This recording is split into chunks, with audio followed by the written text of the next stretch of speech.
The scar begins at the corner of Draeven's jaw and ends just below his left ear. In dragon form, it appears as a pale groove in otherwise perfect black scales, a line where the scales refuse to grow back completely, where the skin beneath refused to settle, tender in a way that dragon skin is never supposed to be. For 11 years, no one has touched it.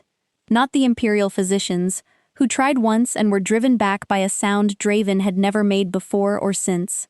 Not the council ministers, who learned early that the space within 2 feet of that scar was a boundary you did not approach unless you wanted to discover very quickly how fast an emperor can move. Not even the chief steward, Baron, who had served Draeven for 20 years and understood his silences better than most people understood speech. No one. Not once. Not in 11 years. There is a story about how the scar came to be. In the Jade Palace, all the servants know it, though they say it only in whispers. In rooms they are certain the emperor cannot hear. The story goes like this. 11 years ago, Emperor Draven's empress tried to kill him. She used a blade forged in the Ashen Mountains, where dragons go to die, where the rock itself holds the memory of dragon bone. Such a blade, properly made, is the only weapon in the known world that can end a dragon emperor. The empress had spent 4 years acquiring it. She almost succeeded.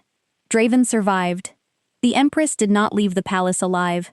And the scar on his jaw, the place where the blade kissed him before he caught her wrist, remained.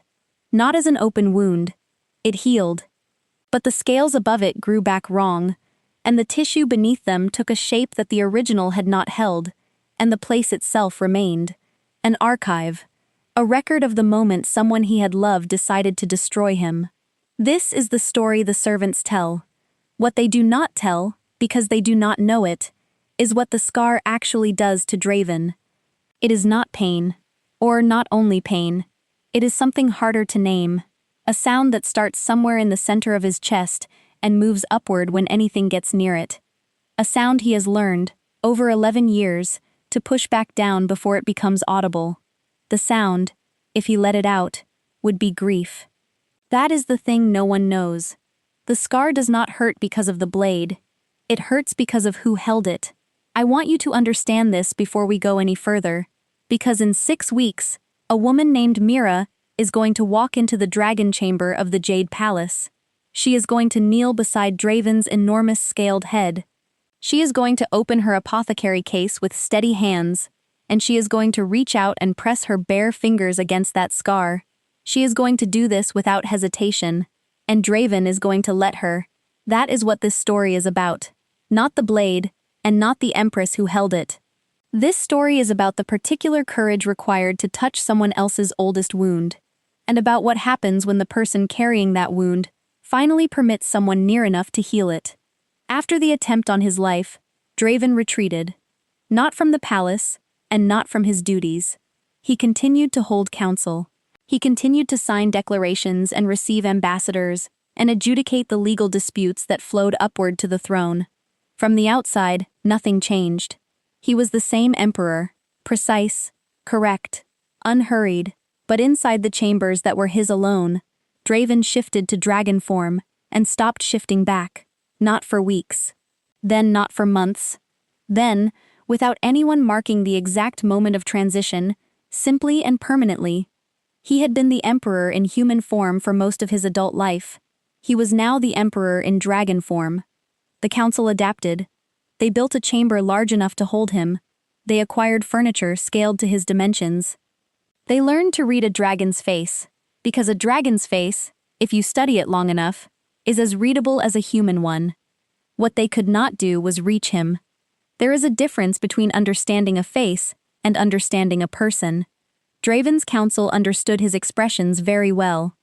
They did not understand what was happening behind them. They did not know that the reason he stopped shifting was not preference, or convenience, or even grief, exactly. It was protection. In dragon form, Draven was harder, scaled. The parts of him that could be touched were further from the surface.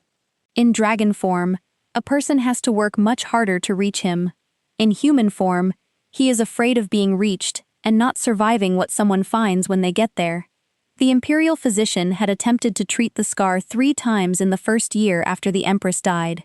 The first time, Draeven moved away. The second time, he made the sound. The third time, the physician entered the chamber, found Draeven with his back to the wall, and his head turned so that the scarred side faced away from the door, and understood without a word being spoken that this treatment was finished. The physician filed a report. The scar showed no signs of active infection. It appeared stable. He recommended monitoring. He did not record that he had no intention of monitoring it himself. For 11 years, no one approached the scar. There was no formal prohibition. There did not need to be. The emperor had communicated his wishes through 11 years of consistent, unmistakable refusal. The court learned to work around it. The palace learned to look away. And Draeven continued to govern from inside his scaled form, untouched, unasked, unreachable. Until the supply convoy from the Vale of Rue arrived carrying, among its other cargo, an apothecary named Mira, who had not received the part of the briefing that explained why it might be better to look away. Mira was 26 years old, and had been treating wounds since she was 14. She had learned the work from her mother, who had learned it from her grandmother, who had established the only apothecary practice in the Vale of Rue through sheer stubbornness and a memory for botanical compounds that bordered on the remarkable. Mira had inherited the memory.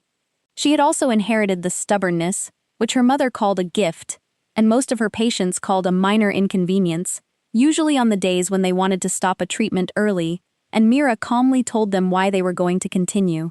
She was not the kind of beautiful that court painters made women beautiful. She was precise, which is a different quality. Her hands were always clean and always moving. She kept notes in a shorthand she had developed herself because she wrote faster than she could transcribe standard characters, and had stopped apologizing for the fact that her records were unreadable to everyone except her. She looked at wounds the way other people looked at familiar roads, with full attention and without alarm. She had learned not to flinch at pain, not because she was indifferent to it, because she had learned, over 12 years of practice, that flinching is not useful. Pain needs acknowledgement. It does not need the person treating it to perform distress alongside it. 3 years before the story begins, Mira lost her sister. Lena was 22. A fever came on fast and moved faster. Mira knew what it was. She had the compound that might have helped. She did not have enough of the primary ingredient, because the Vale of Rue was a small place with seasonal supply routes, and she had used the last of her feverbane 3 weeks earlier on an elderly patient whose fever had resolved. Lena died on a Tuesday morning. Mira was sitting beside her, holding her hand, watching. What Mira took from this was not guilt in the way people expect guilt to look. She had done everything she could, she knew that. What she took was something more precise. The knowledge that there is a gap between knowing what is needed and having enough of it in time. That gap had cost her Lena. She did not intend to find herself in that gap again. This is why, when the imperial courier arrived in the Vale of Rue with a requisition notice requesting an apothecary for a 12-month posting at the Jade Palace, Mira packed her cases and said yes before she finished reading. The Jade Palace had the largest botanical repository in the known empire. She would have access to compounds she had never been able to source in the Vale of Rue. She would be able to fill the gaps she had been working around for years. She did not know there was a dragon. The requisition notice did not mention this. Mira arrived at the Jade Palace on a morning in early autumn, when the air still held the warmth of summer, but the light had already shifted. She carried 2 cases, one for her compounds and instruments, one for her books, her records, and 3 spare aprons, because aprons wear out faster than anything else in an apothecary's working life. The head steward, Baron, met her at the outer gate. He walked her through 3 courtyards and 2 long corridors, and then stopped outside a door and cleared his throat carefully. He had the manner of a man who had rehearsed what he was about to say and was still not satisfied with it. "I should inform you," Baron said, "that one of your primary patients will be the Emperor." Mira waited. This was not unusual. Imperial apothecaries served the full court, which included the throne. His Imperial Majesty, Baron continued carefully, is currently residing in his dragon chamber. Mira looked at him. The Emperor is a dragon? His Imperial Majesty is a dragon emperor, Baron said, with the particular precision of a man correcting a distinction that matters. He is fully capable of human form. He has chosen, for the past 11 years, not to use it. Mira thought about this. Is there a specific condition I am being asked to treat? Baron hesitated. There is a scar on his jaw. It has been present for 11 years. It has been examined periodically, but... He paused. He started again. Previous physicians have found the examination to be difficult. Mira was already cataloging what she knew about long-standing scar tissue in non-human anatomy. She was thinking about tissue density and inflammation markers, and the difference between a stable scar and one that was maintaining itself through constant low-level tension. She was not thinking about the difficulty. I would like to see him first, she said, without instruments. Just to observe. I do not touch wounds before I understand them. Baron looked at her with the expression of a man who had braced for argument and received something unexpected. Of course, I can arrange a viewing. Not a viewing, Mira said. A meeting.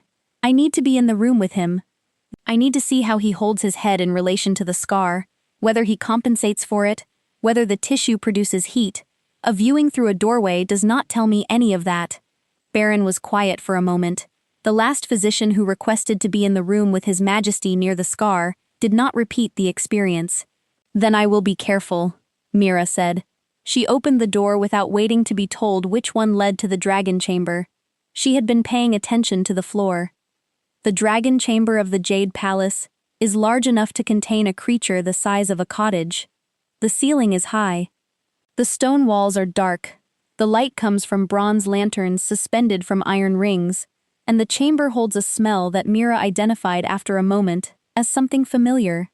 Pressed clove and dried citrus, which her grandmother had always said was the smell of a body working hard to maintain itself. Draeven was at the far end of the chamber, his body coiled against the wall, his head resting on his forearms. He was large in a way that described dimension inadequately. His scales were black and caught the lantern light like water over dark stone. His eyes were gold. His pupils were vertical, and they tracked Mira from the moment she entered the room. She did not stop. She walked toward him at the pace she used when approaching a patient who was frightened, steady and deliberate, and stopped 6 feet away. Close enough to observe, far enough to leave him room. Then she knelt on the stone floor, because kneeling lowers your center of gravity, and she had learned from treating horses that this communicates something animals understand as non-threat. She looked at the scar. It was as Baron had described. A pale groove along the jaw, running from the corner to just below the left ear. The scales above it were different from the surrounding scales, not discolored, differently textured. They lay slightly wrong in the way that healed tissue always lies slightly wrong, because the body beneath had sealed in a pattern that was not its original one. Mira could see, from 6 feet away, that the scar was stable, not infected, not spreading, old and sealed. But there was a density in the way the scales settled above it that she wanted to feel with her fingers before she concluded anything. She did not reach out. She looked at the scar for a long time. Then she looked up at Draeven's gold eyes. He was watching her, not with the hostility she had expected based on Baron's warnings. What she saw was more careful than hostility. He was evaluating her the way she was evaluating the scar. Collecting information, making a determination she could not yet read. I am Mira, she said. Her voice was the voice she used with every patient, even, warm, not performed. I have come from the Vale of Rue. I am an apothecary. She paused. I am not going to touch the scar today. I am simply going to look. Draeven did not move. He did not make any sound, but his head turned, by a small degree, toward her. Not away. Mira noted this. She stayed in the room for 20 more minutes. She did not move closer. She simply remained, observing, and let the dragon observe her in return. When she left, she stopped at the door and said, I will come back tomorrow. Draeven did not respond. But when the door closed, he turned his head to follow the sound of her footsteps down the corridor. She came back the next day, and the day after that, and each day she came without instruments. She brought a small bowl of water and, beside it, a twist of dried meadowsweet and rue. She left these things at the edge of the chamber, within Draeven's sight, and then sat down on the floor and opened her notebook. She was catching up on records from the Vale of Rue, patient notes she had promised to complete before the new apothecary took over her practice. She wrote in her shorthand, quickly, one hand moving across the page while the other turned it. She did not look at the dragon. She was aware of him. She was aware of every small shift in the chamber. When Draeven adjusted his weight, when his breathing changed rhythm, when his tail moved slightly and then stilled. She tracked all of it with her peripheral vision, which was excellent, and noted it without writing it down. C.S. Lewis once wrote that to love at all is to be vulnerable, that to love anything is to risk having your heart wrung, possibly broken. Mira was not thinking about love on the third day. She was thinking about a patient in the Vale of Rue with a chronic infection in his forearm and whether the compound she had prescribed would hold through winter. But she was also, without quite naming it, doing something she did with every patient who had been hurt, in a way that made ordinary touch feel like another wound. She was making herself familiar without making herself demanding. On the third day, she moved the bowl of water and the herbs 6 inches closer to where she sat. On the fourth day, 6 more inches. She did not move toward Draeven. She moved the objects. This distinction mattered. She was not crossing the distance. She was reducing it in increments small enough that each one was almost deniable. On the 6th day, Draeven moved his head. Not toward her. He simply repositioned it. From facing the wall to facing the room. Facing, specifically, the area where Mira sat. She kept writing. She did not look up. But something in her shoulders, which had been held with professional steadiness for 6 days, eased very slightly. He was facing her. He had made that choice on his own. She had not asked for it, and she had not reached for it. It was the first voluntary movement toward contact Draeven had made in 11 years. On the 12th day, Mira brought her instruments. She did not announce this. She arrived with her case instead of her notebook, set it down on the stone floor, and opened it slowly, taking each instrument out one at a time and laying it in a visible row. She did this deliberately. She had concluded after 12 days of observation that what Draeven was most guarded against was not presence but surprise. She would not surprise him. She laid out a small lamp for close examination, a flat probe for testing tissue density, a magnifying glass, a jar of the compound she used for old scar tissue that was still holding tension, a mixture of comfrey and calendula in a base of pressed olive oil. She did not intend to use the compound today. She wanted it visible, a known object, so that when she produced it later it did not appear from nowhere. Then she picked up the lamp and the probe, and she walked toward Draeven. She moved at the pace she used with patients who flinched, not so slow that she appeared to be making a performance of caution, not fast enough to create alarm, a pace that communicated, "I am coming. I am intentional. You have time to decide." She stopped 4 feet from his head. She looked at his eyes. His gold pupils were tracking her with complete attention. "I would like to look at the scar," she said. "With the lamp, not my hands. I am not going to touch it today." She held the lamp up slightly. "I told you I would tell you before I touched it. I am telling you now. Eventually, I will need to, briefly, to assess the tissue fully, but not today." Draeven did not move. She raised the lamp and angled it toward the jaw. Close enough now to see the way the scales settled differently above the wound. Close enough to see the texture of what lay beneath. Tissue that had sealed in a compressed pattern, the kind that did not cause clinical problems but that created a constant, low-level awareness. Not pain, exactly. Presence. She was about to step back when her left hand, resting on the floor for balance as she leaned forward with the lamp, turned over without her fully deciding to turn it. Palm up. Fingers open. She did not move it toward Draeven. She simply held it there. Open. Draeven looked at her hand. She looked at the scar. For a long moment, neither of them moved. Then Draeven lowered his head, slowly. The specific slowness of something that had not been done in a very long time, and was being done very carefully. His jaw came to rest against her open palm, the scarred side. The pale groove of uneven scales settled into the curve of her hand. Mira did not flinch. She held her palm steady. She felt the slight roughness where the scales lay wrong, the warmth beneath them, the specific quality of tissue that had carried too much tension for too long. She breathed. She did not let her hand shake. She sat with the weight of his jaw in her palm, and she said nothing, and she let it be exactly what it was. He had been certain he would not allow it, not a deliberate decision, a fact, the way stone walls were a fact. No one touched the scar. 11 years. This was simply how things were, and would continue to be. He had been entirely clear with himself about this. He had also been watching Mira for 12 days. He told himself this was assessment. He needed to understand her intentions. This was reasonable. He was an emperor, and he was entitled to caution. These were things he believed about himself. What he did not tell himself, because naming it would have required acknowledging it, was that he was also watching her, because she was different from everyone else who had come into the dragon chamber in 11 years. Different in a specific way that he had not been able to define until the 4th day. When he finally understood it, she did not perform. 12 days. She had not once changed her behavior based on what she thought he wanted to see. She wrote her records. She arranged her herbs. She moved around the chamber with the same purposeful calm whether he was watching her directly or not. She did not make herself smaller to reassure him. She did not make herself larger to impress him. She was simply Mira. Draeven had forgotten what that looked like. Court had been performance for as long as he could remember. His council performed competence. His servants performed devotion. His empress, for 4 years, had performed love. He had understood these performances intellectually. He had even, in some ways, participated in the system that created them. But underneath the understanding had been a specific exhaustion.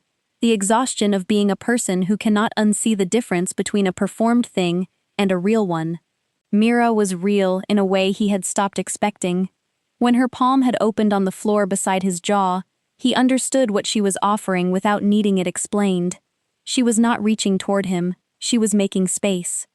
There is a significant difference between those two things, and Draeven had lived long enough to know it precisely. He had rested his jaw against her hand before he consciously chose to. He thought about what that meant for a long time afterward, lying still, while Mira finished her examination with the same steady hands she used for everything else. He thought, she did not flinch when she felt the scar. She did not pause, she held her hands steady and let him rest there. He thought, I have not let my weight rest on anything in 11 years. He thought this quietly and carefully, and then he lay very still, and he breathed, and he did not make the sound that had started moving upward from his chest. Mira treated the scar over the following 3 weeks, not aggressively. There was nothing in the wound that required aggressive treatment. It was old, it was stable. What it needed was not intervention but maintenance, a regular application of compound to keep the tissue from holding its compressed pattern permanently. She applied the comfrey mixture twice a week, working it between the scales with her fingers, using enough pressure to reach the tissue beneath, without enough force to cause discomfort. The first time she applied it fully, Draeven made a sound, low and back in the throat. Not a growl, not a warning, something closer to the sound a person makes when pressure hits a place that has been holding tension so long it has forgotten what release is. Mira kept working. She did not ask him about the scar. This was deliberate. She had learned, over years of treating wounds that had also been traumas, that asking about the origin often does more harm than the treatment itself. People tell the story in the context of the worst moment. The worst moment is not always what a wound needs to revisit. What a wound needs is care. The story can come later, if the person carrying it wants to tell it. She could read some of it anyway, in the tissue. The scar was from a blade. She could tell from the angle of the cut, and the way the tissue had sealed. A single clean stroke, deliberate, from a weapon made with purpose. She could smell trace residue in the scales even after 11 years, faint but recognizable. She knew what compounds were used in the blades forged in the Ashen Mountains. She had studied them because she needed to know what to counter. She kept this knowledge to herself. What she also kept to herself was what she felt beneath her hands during treatment. There was the physical tissue, the mechanics of the wound, all of which she understood. And there was something else, harder to name, that she felt as a kind of tension around that specific place. Not in the scales. In the air near them, as though the scar remembered being made, as though the body had learned to hold itself differently in that spot, more tightly, because once the spot had been open, and someone had used the opening deliberately, she had seen this pattern before, not in dragons, in people who had been hurt in a specific, targeted way by someone they had trusted completely. The body learns to protect the place that was damaged, even after the damage heals, even long after. It does not forget. It simply carries the memory differently. The scar on Draeven's jaw was old. It was healed. And underneath it, the body was still bracing. On the last day of Mira's 12-month posting, Baron knocked on her door before dawn. "His Imperial Majesty," Baron said, when she opened it, "has requested your presence in the dragon chamber." Mira looked at the window. The stars were still clear. "Now?" "He was quite specific," Baron said. He had the expression of a man who had been awake longer than intended and was uncertain what to do with the night he had spent. Mira put on her shoes and her apron, picked up her smaller case, and followed Baron through the dark palace. The lanterns in the dragon chamber were burning. Draeven was at the center of the room, which was unusual. He normally stayed near the wall. At the center of the chamber, his size was fully apparent in a way that the wall had previously softened. Mira set her case down and looked at him. "My posting ends today," she said. Draeven inclined his head. He knew. "I have left instructions for the next apothecary," she said. "The compound, the frequency, the pressure points around the scar where the tissue is still compressed. They should be able to continue the treatment without interruption." Draeven held her gaze for a long moment, then he shifted. Mira had not seen him shift before. She had not expected it today. The process of a dragon emperor changing form is not the spectacle that stories describe. It is not fire, or light, or dramatic transformation. It is a contraction, a folding inward, a rearrangement of mass so quiet that it is somehow more arresting than spectacle. The silence of it. Where there had been a dragon, there was now a man, tall, eyes still gold. The plain dark clothes that the palace kept for emperors who rarely used their human form. His face was familiar in a way she had not expected. The structure of it was the same as the dragon's face, just smaller. The jaw was the same jaw. The scar was still there. In human skin it looked slightly different, a pale seam rather than misaligned scales, running the same angle from the corner of his jaw to just below his left ear. "The same scar, the same history," he said, in a voice slightly rough from disuse. "The next apothecary will not be needed for this." Mira waited. "I am told," Draeven said, looking just past her shoulder in the manner of someone who is unaccustomed to saying something directly, "that the position of Imperial Apothecary carries no fixed term, if the apothecary agrees to remain." Mira looked at the scar, at his gold eyes, which had moved to hold hers directly for the first time. "I would need continued access to the botanical repository," she said. "You have it," he said, "and I would need to continue the treatment." He was quiet for a moment, long enough that she could hear the palace beginning to stir outside the chamber door. Then he said, simply, "I know." Mira nodded. She picked up her case. "Then I will stay," she said. Outside the chamber window, the stars were beginning to fade. The light was changing. The year was turning, and inside the dragon chamber of the Jade Palace, the Emperor was still standing at the center of the room, watching the door through which Mira had just walked, with the careful, unhurried expression of a person who has decided to let something in.